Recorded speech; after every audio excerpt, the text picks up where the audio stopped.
ನಲ್ಲಿ ದರ್ಶನ್ನ ಇಡೀ ಗ್ಯಾಂಗ್ ಇದೀಗ ಜೈಲು ವಾಸವನ್ನ ಅನುಭವಿಸ್ತಾ ಇದ್ದಾರೆ, ಕಂಬಿ ಎಣಿಸ್ತಾ ಇದ್ದಾರೆ. 4 ಆರೋಪಿಗಳು ಒಂದೇ ಬ್ಯಾರೆಕ್ ನಲ್ಲಿ ಸದ್ಯ.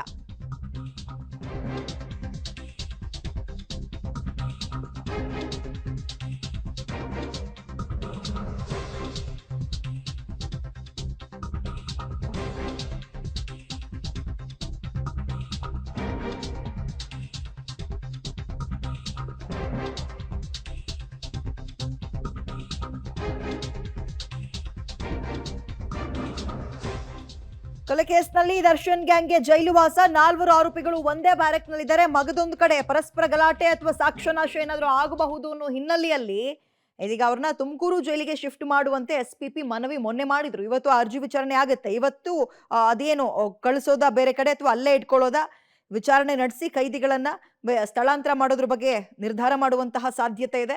ಸೋಮವಾರ ಅರ್ಜಿ ಸಲ್ಲಿಸುವಂತೆ ಕೋರ್ಟ್ ಸೂಚಿಸಿತ್ತು. ಇವತ್ತೇ ಸೋಮವಾರ. ಸೊ ಈ ಸಂಬಂಧ ಇವತ್ತು ವಾದ ಪ್ರತಿವಾದ ಆಗುತ್ತೆ. ಒಂದು ಒಳಸಂಚಿನಲ್ಲಿ ಏನಾದ್ರೂ ಭಾಗ್ಯ ಆಗ್ತಾರಾ ಅನ್ನೋ ಅನುಮಾನ ಕೂಡ ಅವರಿಗಿದೆ. ಹೆಚ್ಚಿನ ಡೀಟೇಲ್ಸ್ ನಮ್ಮ ಪ್ರತಿನಿಧಿ ನಾಗೇಶ್ ನೀಡ್ತಾರೆ. ನಾಗೇಶ್, ಒಳಸಂಚು ಅಂದ್ರೆ ಏನ್ ಮಾಡ್ಬೋದು ಅನ್ನುವ ಅನುಮಾನ ಕಾಡ್ತಾ ಇದೆ. ಜೊತೆಗೆ ಯಾವೆಲ್ಲ ವಿಚಾರಗಳನ್ನ ಗಮನದಲ್ಲಿಟ್ಕೊಂಡು ಬೇರೆ ಕಡೆಗೆ ಶಿಫ್ಟ್ ಮಾಡೋಣ ಅಂತ ತಯಾರಿಯಲ್ಲಿದ್ದಾರೆ ಅಂತ ಡೀಟೇಲ್ಸ್ ಕೊಡೋದಾದ್ರೆ. ವಿದ್ಯಾ, ರೇಣುಕಾಸ್ವಾಮಿ ಕೊಲೆ ಕೇಸಲ್ಲಿ ಪರಪ್ಪನ ಅಗ್ರಹಾರ ಸೇರಿರುವಂತಹ ದರ್ಶನ್ ಅಂಡ್ ಗ್ಯಾಂಗ್ನ ಬೇರೆ ಕಡೆ ಶಿಫ್ಟ್ ಮಾಡಬೇಕು ಅಂತ ಹೇಳಿ ಕೋರ್ಟ್ಗೆ ಹಾಜರುಪಡಿಸಿದಂಥ ಸಂದರ್ಭದಲ್ಲಿ SPP ಅವರು ಒತ್ತಾಯವನ್ನು ಮಾಡಿದರು. ಪ್ರಮುಖ ಕಾರಣವನ್ನು, ಒಂದಷ್ಟು ಕಾರಣಗಳನ್ನು ನೀಡಿ ಅವರಿಗೆ ಪರಪ್ಪನ ಅಗ್ರಹಾರ ಜೈಲಿನಿಂದ ತುಮಕೂರು ಜೈಲಿಗೆ ವರ್ಗಾವಣೆ ಮಾಡಿ ಅಲ್ಲಿ ಇರಿಸಬೇಕು ಅನ್ನುವಂಥ ಮನವಿಯನ್ನು ಮಾಡ್ಕೊಂಡಿದ್ರು. ಭಾಳ ಪ್ರಮುಖವಾಗಿ ಏನೆಲ್ಲ ಕಾರಣಗಳನ್ನು ಕೊಟ್ಟಿದ್ರು ಅನ್ನುವಂಥದ್ದನ್ನು ನೋಡೋದಾದರೆ, ಈ ಒಂದು ಗ್ಯಾಂಗ್ ಅಲ್ಲಿ ಜೈಲಲ್ಲಿ ಇದ್ದಂಥ ಸಂದರ್ಭದಲ್ಲಿ ಅಭಿಮಾನಿಗಳ ನಡುವೆ ಕಿತ್ತಾಟ ಆಗಿ ಇವ್ರ ಮೇಲೆ ದಾಳಿ ಆಗುವ ಸಾಧ್ಯತೆ ಇದೆ ಅನ್ನುವಂಥ ಒಂದು ಕಾರಣವನ್ನು ನೋಡಿದ್ರೆ, ಮತ್ತೊಂದು ಕಾರಣ ಇವರೆಲ್ಲರನ್ನೂ ಕೂಡ ಒಟ್ಟಿಗೆ ಇರಿಸಿದ್ದಾದಲ್ಲಿ ಪ್ರಕರಣನ ದಾರಿ ತಪ್ಪಿಸುವ ಕೆಲಸ, ಸಾಕ್ಷಿ ನಾಶ ಮಾಡಲಿಕ್ಕೆ ಏನೆಲ್ಲ ಬೇಕೋ ಅವೆಲ್ಲಗಳನ್ನು ಕೂಡ ಒಳಸಂಚು ರೀತಿ ಮಾಡ್ಬೋದು ಅನ್ನುವಂಥ ಕಾರಣಕ್ಕಾಗಿ ಅವರಿಗೆ ಪ್ರತ್ಯೇಕ ತುಮಕೂರು ಜೈಲಿನಲ್ಲಿ ಇರಿಸಲಿಕ್ಕೆ ಮನವಿ ಮಾಡಿದರು.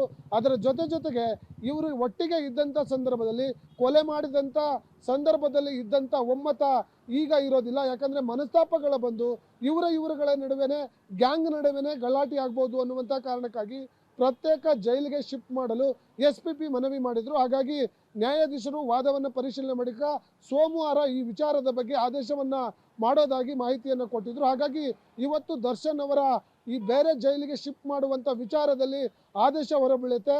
ಒಂದು ವೇಳೆ ಅವರ ಪರವಾಗಿ ಆದೇಶ ಬರೋದ್ರೆ ಅವರು ತುಮಕೂರು ಜೈಲಿಗೆ ಶಿಫ್ಟ್ ಮಾಡುವ ಸಾಧ್ಯತೆಗಳು ಹೆಚ್ಚಾಗಿದೆ ಅನ್ನುವಂಥ ಮಾಹಿತಿ ಈಗ ಸದ್ಯಕ್ಕೆ ಗೊತ್ತಾಗ್ತಿರುವಂಥದ್ದು. ವಿದ್ಯಾ, ಓಕೆ, ಥ್ಯಾಂಕ್ ಯು ನಾಗೇಶ್ ತಮ್ಮ ಡೀಟೇಲ್ಸ್ಗೆ.